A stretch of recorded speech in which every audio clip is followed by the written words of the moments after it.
Hi friends, ಎಲ್ಲರಿಗೂ ನಮಸ್ಕಾರ. ಬಾಯ್ ಮೋಮ್ಸ್ ಲೀಲಾ ಚಾನಲ್ಗೆ ಸ್ವಾಗತ.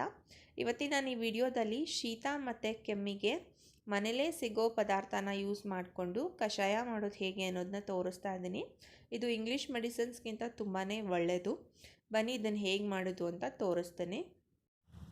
ಕಷಾಯ ಮಾಡೋಕ್ಕೆ 8 ಪದಾರ್ಥ ಯೂಸ್ ಮಾಡ್ತಿದ್ದೀನಿ. ಇಲ್ಲಿ ಇದು 5ರಿಂದ 6 ಬೆಳ್ಳುಳ್ಳಿ ತೊಗೊಳ್ಳಿ. ಇದು ದೊಡ್ಡ ಪತ್ರೆ ಎಲೆ, ಕಾಡು ಪುದೀನ ಅಂತಲೂ ಹೇಳ್ತೀವಿ ನಾವು.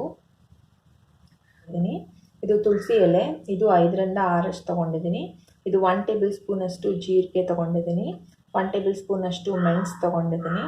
ಇದು ಅಷ್ಟೇ 1/2 ಟೇಬಲ್ ಸ್ಪೂನಷ್ಟು ಅರಿಶಿನ ತೊಗೊಂಡಿದ್ದೀನಿ. ಮತ್ತು 4 ಪೀಸಷ್ಟು ಸಣ್ಣದಾಗಿರೋದು ಶುಂಠಿ ತೊಗೊಂಡಿದ್ದೀನಿ. ಮತ್ತು 1 ಟೇಬಲ್ ಸ್ಪೂನಷ್ಟು ಜೇನುತುಪ್ಪ ತೊಗೊಂಡಿದ್ದೀನಿ. ಫಸ್ಟ್ ಇದನ್ನೆಲ್ಲ ಸ್ವಲ್ಪ ಪುಡಿ ಮಾಡ್ಕೊಳ್ಳೋಣ. ಇದು ಸಣ್ಣದಾಗಿ ಕಟ್ ಮಾಡ್ಕೊಂಡಿದ್ದೀನಿ. ಇದೆಲ್ಲ ಸ್ವಲ್ಪ ಸ್ಮ್ಯಾಶ್ ಮಾಡ್ಕೊಂಡಿದ್ದೀನಿ. ಸೊ ಇದೆಲ್ಲ ರಸ ಚೆನ್ನಾಗಿ ಬಿಟ್ಕೊಳುತ್ತೆ ಕಷಾಯಕ್ಕೆ. ಬನ್ನಿ ಹೇಗೆ ಮಾಡೋದು ಅಂತ ತೋರಿಸ್ತೀನಿ. ಸ್ಟವ್ ಆನ್ ಮಾಡ್ಕೊಳ್ಳಿ. ಇದಕ್ಕೆ ನಾನು 1 ಲೋಟದಷ್ಟು ನೀರು ಹಾಕ್ತಾ ಇದ್ದೀನಿ. ಇದು ಸ್ವಲ್ಪ ಹೊತ್ತು ಕುದೀಲಿ. ಇದೊಂದು 5 ನಿಮಿಷ ಆದಮೇಲೆ ಕುದಿಯೋಕ್ಕೆ ಸ್ಟಾರ್ಟ್ ಆಗುತ್ತೆ. ಆಮೇಲೆ ಎಲ್ಲ ಪದಾರ್ಥನ ಹಾಕೋಣ. ನೋಡಿ, ಇದು ಕುದಿಯೋಕ್ಕೆ ಸ್ಟಾರ್ಟ್ ಆಯಿತು.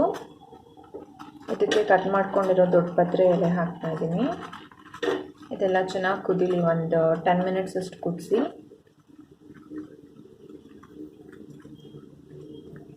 ತುಳಸಿ ಎಲೆ ಹಾಕ್ತಾ ಇದ್ದೀನಿ.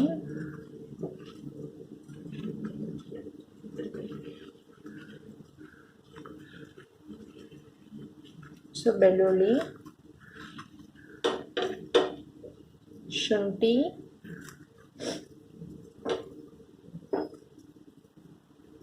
ಜೀರಿಗೆ,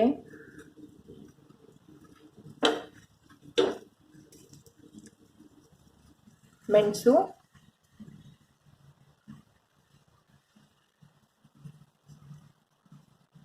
ಮತ್ತು 1/2 ಟೀ ಸ್ಪೂನಷ್ಟು ಅರಿಶಿನ. ಇದೊಂದು 10 ನಿಮಿಷದಷ್ಟು ಕುದಿಸಿ, ಚೆನ್ನಾಗಿ ಕುದೀಲಿ. ಇದು 10 ನಿಮಿಷ ಆಗಿದೆ. ಇವಾಗ ಇದನ್ನು ಆಫ್ ಮಾಡ್ಕೊಳ್ಳೋಣ. ಸೊ ಆಫ್ ಮಾಡಿದಾದ್ಮೇಲೆ ಜೇನುತುಪ್ಪ ಹಾಕ್ತಾ ಇದ್ದೀನಿ ನಾನು 1 ಟೇಬಲ್ ಸ್ಪೂನಷ್ಟು. ಸೊ ಕಷಾಯನ ಫಿಲ್ಟರ್ ಮಾಡ್ಕೊಳ್ಳಿ.